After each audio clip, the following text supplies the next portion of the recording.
मेरे tele viewers, मेरे प्रिय छात्र छात्राओं, मैं आप सभी का अपने YouTube चैनल पर हार्दिक अभिनंदन करता हूं। आशा करता हूं परमेश्वर की असीम अनुकंपा से आप सभी बहुत ही अच्छे होंगे और अपनी पढ़ाई को, अपने विकास को निरंतर आगे बढ़ा रहे होंगे। मित्रों, पिछले क्लास में मैंने आपके बीच फर्टिलाइजेशन से पहले फूल में जो पॉलन पिस्टिल इंटरेक्शन की क्रिया होती है, कंपेटिबिलिटी इनकम्पेटिबिलिटी क्या है, इन सारे विषयों के बारे में विस्तार से अध्ययन किया, जो मेरे पिछले वीडियो में आप लोगों को दिया जा चुका है। आप लोग उसे देख सकते हैं।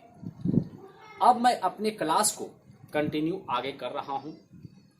मैं आज आपके बीच फूल में निषेचन, फर्टिलाइजेशन इन फ्लावर, जिसे हम लोग क्या कहते हैं, पुष्प में निषेचन, पुष्प में निषेचन, इस टॉपिक को लेकर आया हूं। ये 2 वीडियो के अंतर्गत आपको सारी बातें सामने रखी जाएंगी।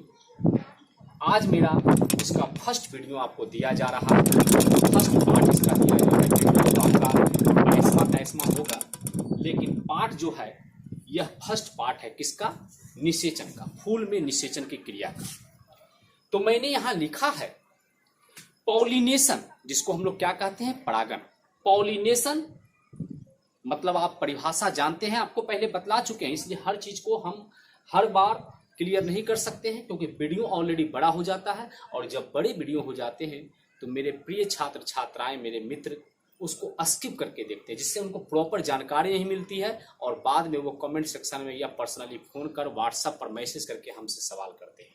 मेरा आपसे विनम्र अनुरोध है कि आप मेरे पुराने वीडियो को देखें, ध्यान से देखें, एक बार में समझ में नहीं आए दूसरा बार देखें। और कुछ बच्चों का ये कथन आता है कि सर, आपका जो बोर्ड पर लिखा हुआ रहता है या जो वीडियो आप शूट करते हैं वह क्लियर विजन वाला नहीं होता है। मेरे मित्रों, मैं आपसे ये कहना चाहूँगा कि डाटा ज़्यादा कंजम ना हो, डाटा को बचाने के लिए मुझे ऐसा व्यवस्था के कारण करना पड़ता है। आपको मैं एक बात बतला दूं, जो भी वीडियो मेरा 5 मिनट, 10 मिनट, 15 मिनट, आधा घंटा, 50 मिनट का जो भी वीडियो मैं देता हूं, पहले तो मैं वीडियो बनाता था तो बहुत कम बोर्ड पर लिखता था और बोलता ज़्यादा था और बोल करके ही लिखाता था। लेकिन अब मैं इतना ज़रूर कर रहा हूं कि आपको जो लिखना है वो सारी चीज़ें मैं बोर्ड पर पहले लिख देता हूं। तो मेरा आपसे अनुरोध है कि जो बोर्ड पर मैं लिखता हूं वह आपको पूरे वीडियो में बीच बीच में 1 मिनट, 50 सेकेंड, 30 सेकेंड का जो होता है वो क्लियर करके विजन शूट किया हुआ रहता है। आप उसको पॉज करके आप उसे उतार लीजिए अपने कॉपी में। यह आपका 30 सेकेंड, 40 सेकेंड, 1 मिनट का जो वीडियो रहता है, जिसको आपको लिखने का रहता है, वह मेरा क्लियर रहता है, उसको आप उतार लेंगे। और उसके बाद लिखे हुए जो बोर्ड पर पॉइंट होते हैं, जो बातें होती हैं, या इसके अलावा जो मुझे समझाना होता है, वह जो लेक्चर होता है उसका विजन जो है थोड़ा सा धुंधला होता है। तो उससे कोई मतलब नहीं है, वो तो आपको समझना है। और मेरी वॉइस बिल्कुल क्लियर आप तक पहुंच रही है, इसमें कोई दिक्कत नहीं है। तो आप जो वीडियो रहता है जितना भी लंबा, उसमें जगह जगह क्लियर विजन रहता है। जो लिखना रहता है उसका आपको क्वालिटी बिल्कुल साफ रहता है, और जो मैं समझाता हूं, जो मैं लेक्चर देता हूं, उसकी क्वालिटी थोड़ी धुंधली रहती है। तो इसमें आप लोग मेरा सहयोग करेंगे।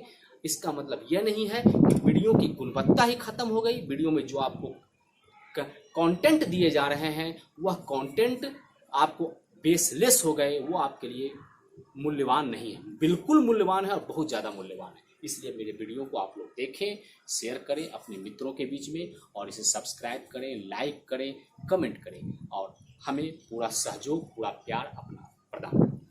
मित्रों, मैंने यहाँ लिखा है, अब मैं आगे बढ़ रहा हूँ।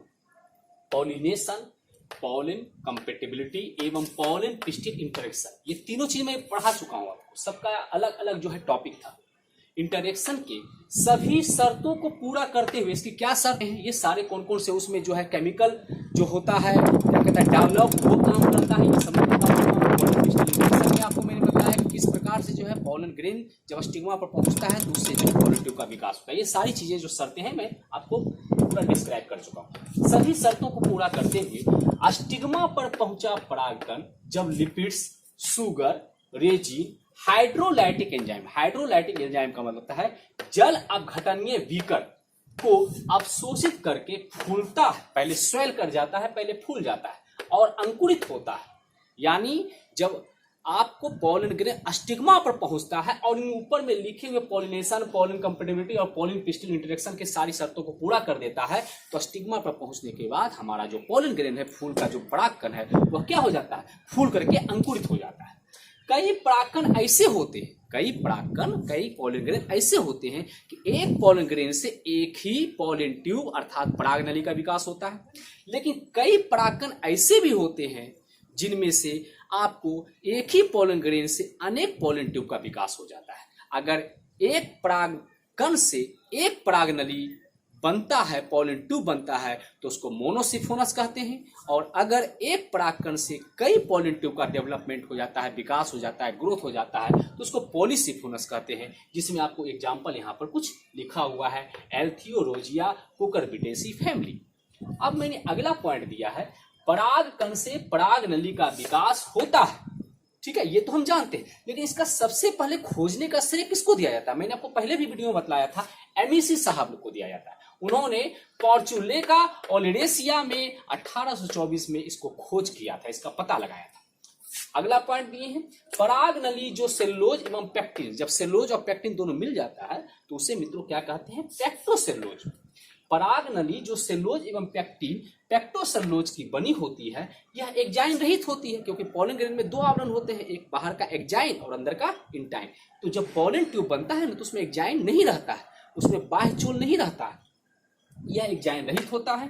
ट्यूब सेल ही, ट्यूब सेल वास्तव में क्या, ट्यूब सेल जो है आपको इंटाइन का ग्रोथ है, समझ गए। ट्यूब सेल ही पोलन ट्यूब के रूप में जनन छिद्र, जिसको हम लोग जर्मिनल फ्लूरो भी कहते हैं, जर्म पोर भी कहते हैं, अलग अलग कंडीशन में ये होता है, फिगर डायग्राम के साथ हम बतला चुके हैं, के रूप में जनन छिद्र से कौन निकलता है, पोलन ट्यूब बाहर निकल जाता है। और लास्ट पॉइंट मैंने लिखा है मित्रों, पराग नली में mitochondria, endoplasmic reticulum, dictyosome, Golgi body, lipids तथा प्रचुर मात्रा में साइटोप्लाज्म अर्थात कोशिका द्रव्य पाए जाते हैं। ये सब जो है ना, आपको जो मैंने लिखा है, ये क्या है, ये आपको सेल ऑर्गेनेलिज है, कोशिकांग है, कोशिका के अंदर जो बहुत सारे अंगक पाए जाते हैं उसके बारे में हमने लिखा, जो कि आप लोग को साइटोलॉजी के टॉपिक में, साइटोलॉजी के जो आपको क्या कहता है एक पार्ट है, उसमें आपको पढ़ने का है। ठीक है, तो माइटोकॉन्ड्रिया, एंडोप्लाज्मिक रेटिकुलम, जिसको माइटोकॉन्ड्रिया को तो माइटोकॉन्ड्रिया ही कहते हैं, एंडोप्लाज्मिक रेटिकुलम जिसे हम लोग हिंदी में आंतरद्रव्य जालिका कहते हैं, डिक्टियोसोम मतलब डिक्टियोसोम होता है, पौधों में कहा जाता है डिक्टियोसोम, और जंतु कोशिका एनिमल सेल में कहा जाता है इसे गोल्जी बॉडी अर्थात गोल्जी का या गोल्जी कॉम्प्लेक्स, लिपिड्स, वसा तथा प्रचुर मात्रा में साइटोप्लाज्म यानी कोशिका द्रव्य पाए जाते हैं। जितने भी पॉइंट लिखे हैं, कोई भी पॉइंट आप समझ लीजिए कि आपको इग्नोर करने वाला नहीं होता। ये अलग बात है कि सब्जेक्टिव में आप भूल भी जाते हैं तो कोई दिक्कत नहीं है, लेकिन ऑब्जेक्टिव व्यू से, एमसीक्यू व्यू से मेरे सारे पॉइंट आपके लिए बहुत ही आवश्यक और इम्पोर्टेंट हो जाते हैं।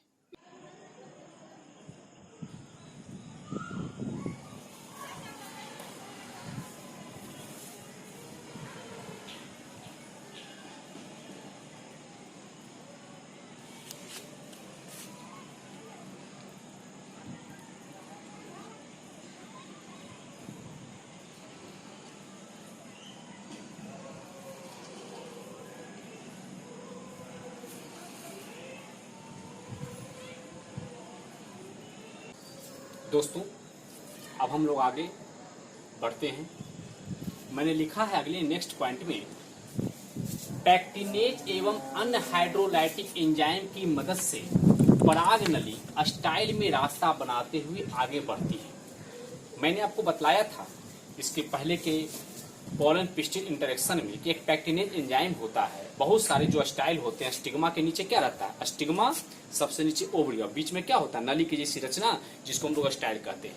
किसी किसी स्टाइल में बिल्कुल ठोस रहता है, कोई स्टाइल जो है बीच में आपका छिद्र रहता है, किसी का स्टाइल का जो रास्ता होता है वो सकरा होता है। यानी कहने का मतलब है, जब स्टिग्मा पर पहुंचा हुआ पोलन ग्रेन अंकुरित हो जाता है, जर्मिनेट हो जाता है, और उससे पराग नली जब निकलती है, तो पराग नली को स्टाइल में आगे बढ़ने के दौरान जो अवरोध मिलता है, उस अवरोध को समाप्त किया जाता है किसकी मदद से, पैक्टिनेज एंजाइम और अनहाइड्रोलाइटिक एंजाइम की मदद से।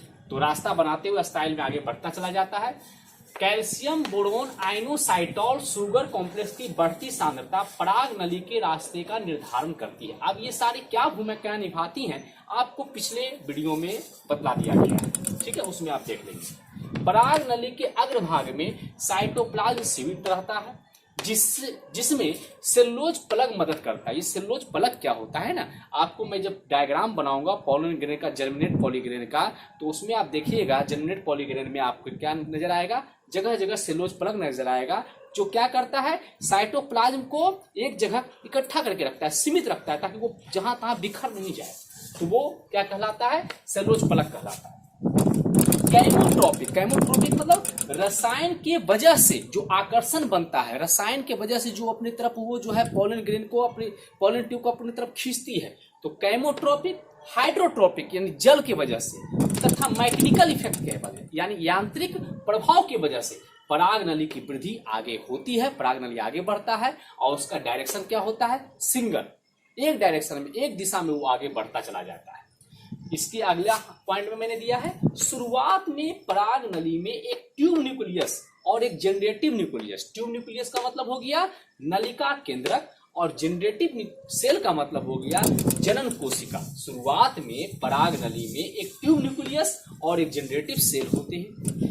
ट्यूब न्यूक्लियस ही बाद में जाकर के वेजिटेटिव सेल अर्थात वर्धी कोशिका का निर्माण कर देता है।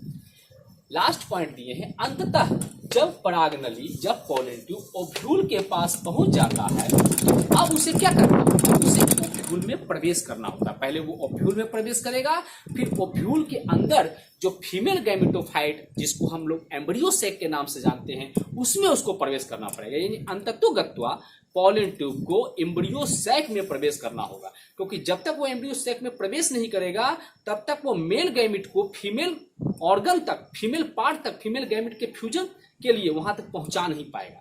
तो उसको सबसे पहले कहां प्रवेश करना पड़ता है, ओव्यूल में प्रवेश करना पड़ता है। तो ओव्यूल में प्रवेश करने के लिए 3 रास्ते होते हैं। ओव्यूल में प्रवेश करने के 3 रास्ते होते हैं, जो आगे हम आपको बतलाएंगे, पोरोगैमी, मीजोगैमी, चेलेजोगैमी, है ना, जिसमें जो आपका मेन रास्ता जो होता है, जिसको हम लोग पोरोगैमी कहते हैं, वो ज्यादातर फूलों में अपनाया जाता है, क्योंकि अंततः जो है खाली ओव्यूल तक पहुंच जाने से पोलन ट्यूब का कार्य समाप्त नहीं हो जाता है। उसको पहुंचना कहां पड़ता है, अल्टीमेटली उसको अंततोगत्वा उसको पहुंचना पड़ता है एम्ब्रियो सैक में। तो एम्ब्रियो सैक में प्रवेश करने के लिए उसको हर हालत में माइक्रोपाइल का रास्ता अपनाना पड़ता है, और माइक्रोपाइल के रास्ते के लिए उसको पोरोगेमी, जिसे हम लोग कहते हैं, वह माध्यम अपनाना होता है। तो इसलिए अधिकांश फूल क्या करते हैं, एक ऐसा डायरेक्शन चुनते हैं, एक ऐसा दिशा चुनते हैं, जिस दिशा से, जिस रास्ते से जो है उसको मार्ग बदलना नहीं पड़े, बार बार दिशा बदलनी नहीं पड़े, और वो दिशा क्या होता है, पोरोगेमी होता है। मैं आगे आपको बतलाऊंगा।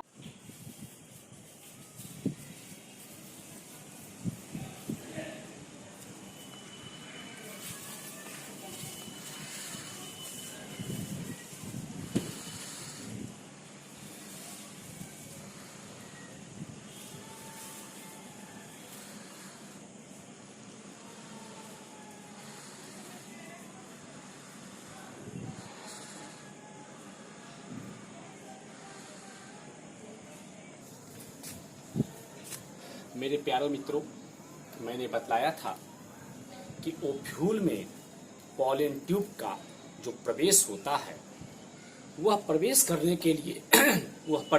के लिए 3 रास्तों में से कोई भी रास्ता चुन सकता है, लेकिन जनरली वो चुनता है कौन, माइक्रोपाइल का रास्ता। यहाँ पर कुछ ऐसे शब्द आपको इस्तेमाल किए गए हैं, जिन शब्दों को समझने के लिए आपको फीमेल गैमेटोफाइट मैंने जो पढ़ाया, और स्ट्रक्चर ऑफ ओव्यूल जो मैंने पढ़ाया, और उसका वीडियो जो है यूट्यूब पर आपको अवेलेबल है, उस यूट्यूब पर जा करके चैंपियन कोचिंग सेंटर आर के पंकज, जो आपका अपना चैनल है और आपकी सेवा के लिए हम वहां तत्पर हैं। चैंपियन कोचिंग सेंटर आर के पंकज, आपका प्यार, आपका स्नेह, आपका साथ पाने का, आपकी सेवा करने का एक चैनल है। उस चैनल पर आप जाइए। Types of ovule and development of female gametophyte, वहां जब जाएंगे तो आपको ये जो टॉपिक जो रिलेटेड है निषेचन का, आपको समझने में बहुत सुविधा होगी। तो मैं कह रहा था कि ओव्यूल में पॉलन ट्यूब के प्रवेश का 3 रास्ता होता है, 3 मार्ग होता है, जिसको यहाँ पर मैंने दर्शाया है। पहला मैंने लिखा पोरोगेमी। पोरोगेमी मतलब अंडद्वारी प्रवेश। अगर पॉलन ट्यूब ओव्यूल के अंदर प्रवेश करने के लिए माइक्रोपाइल बीजांड द्वार, अब क्या होता है वो जब डायग्राम आप देखेंगे तो उस डायग्राम में आपको समझ में आ जाएगा। वैसे जब मैं आप निषेचन की क्रिया आपको फूल में बतलाने के लिए यहाँ पर डायग्राम ड्रॉ करूंगा तो उसमें भी मैं आपको इस चीज को मेंशन करूंगा कि कौन कौन से रास्ते से वो प्रवेश करता है और ज्यादातर किस रास्ते को वो अपनाता है। तो देखिए, यह माइक्रोपाइल बीजांड द्वार की ओर से पराग नली के ओव्यूल में प्रवेश करने का सबसे सामान्य मार्ग है। वैसे ओव्यूल में पराग नली चाहे जिस भी मार्ग से प्रवेश करे, उसे अंततः एम्ब्रियो सैक अर्थात भ्रूण कोश, जिसे मैच्योर फीमेल गैमेटोफाइट परिपक्व मादा युग्मकोद्भिद भी कहते हैं, में प्रवेश करने के लिए माइक्रोपाइल का मार्ग ही चुनना पड़ता है। एग्जाम्पल आपके बुक में मेंशन है लिली, ठीक है। बहुत सारे एग्जाम्पल हो सकते हैं, लेकिन जो बुक में दिया हुआ है ज्यादा पजल्ड हम नहीं करेंगे टॉपिक को, इसलिए जितनी आवश्यकता है उतनी ही जानकारी आपके लिए हम अवेलेबल करवाते हैं और वह जानकारी आपके लिए सफिशिएंट है और आने वाले दूरगामी परिणाम को देखते हुए, आपके भविष्य को देखते हुए आपको अवेलेबल करवाई जा रही है। दूसरा देखिए, चैलिजोगेमी, जिसे बैसीगेमी कहते हैं, निभागी प्रवेश। यह चैलेजा निभाग की ओर से ओव्यूल में पराग नली के प्रवेश का मार्ग है। एग्जाम्पल में है पेटुला जंगलन्स, जिसको हम बालट भी कहते हैं। इसमें स्टार मार्क के मैंने लिखाया है। 1981 में ट्रियोब ने पहली बार केजुराइना में क्या चीज का अध्ययन किया था? चैलेजोगेमी का, यानी किस प्रकार से पराग नली का चैलेजा के रास्ते ओव्यूल में प्रवेश होता है, इसका अध्ययन किया गया था केजुराइना में ट्रियोब साहब के द्वारा। लास्ट मैंने मेंशन किया तीसरा रास्ता मीजोगेमी, जिसे हम मध्य प्रदेश प्रवेश या कवलोद्भंग भेदी प्रवेश कहते हैं। यह इंटीगुमेंट अर्थात अध्यावरण, 2 इंटीगुमेंट्स होते हैं, आपको वहां दर्शाया गया है टाइप्स ऑफ ओव्यूल में। यह इंटीगुमेंट्स अध्यावरण को तोड़कर ओव्यूल में पराग नली के प्रवेश का मार्ग है, जैसे कुकरबीटा, पॉपुलस, एल्चिमेला। इसमें आपको मैंने स्टार देख के मेंशन किया है। पिस्टेसिया में पराग नली फ्यूनिकुलस अर्थात फ्यूनिकल बीजांड वृंद के रास्ते प्रवेश करती है। जनरली यही 3 मार्ग होता है, इसी 3 मार्ग से वो प्रवेश करती है, लेकिन एक बुक में आपको ये लिखा हुआ मिला तो मैंने समझा कि आपको जानकारी देनी आवश्यक है। तो मित्रों, यह मेरा जिसे हम लोग सिनगैमी फर्टिलाइजेशन कहते हैं और इसी में आपको ट्रिपल फ्यूजन, डबल फर्टिलाइजेशन भी आपको बतलाया जाएगा, उसका पहला पार्ट मैंने आज आपको प्रस्तुत किया। सेकेंड पार्ट इसका मैं लेकर के आपके बीच में जल्द आऊंगा और मैं आशा करता हूं आप अपना पूरा स्नेह हम पर लुटाएंगे, इसे पसंद करेंगे, अपने मित्रों के बीच में शेयर करेंगे, सब्सक्राइब करेंगे और फिर आपसे मिलते हैं। जय हिंद, जय भारत।